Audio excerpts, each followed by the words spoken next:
बिस्मिल्लाहिर्रहमानिर्रहीम। अस्सलाम वालेकुम। कैसे हैं आप सब। आज मैं आपके लिए एक बहुत ही मज़े की क्रीमी सी रेसिपी लेकर आई हूँ। आज हम बनाएंगे मैकडॉनल्ड का बनाना मिल्कशेक।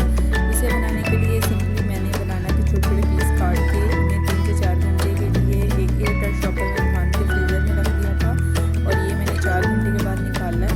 तो ये देखिए बहुत अच्छी तरह से फ्रीज़ हो चुके थे। अब इन्हें सिंपली जो है ग्राइंडर में डालेंगे, साथ में दूध और चीनी डाल देंगे। बर्फ़ तो हमने इसमें नहीं डालनी क्योंकि ऑलरेडी बहुत ज़्यादा ठंडा जमे हुए हैं, तो बर्फ़ की नहीं ज़रूरत। और ये इतना मज़े का क्रीमी बनता है, सेम लाइक का मैकडॉनल्ड मिल्कशेक। तो अब तो वैसे बनाना का सीज़न है, आप ढेर सारे लाएँ और उनके छोटे छोटे पैकेट बना के फ्रीज़र में रख लें और जब आपका दिल करे आप क्रीमी सा यम्मी सा मिल्कशेक बनाएँ बनाना का और इंजॉय करें। और मुझे दुआ में याद रखें, अपना बहुत बहुत ख्याल रखें।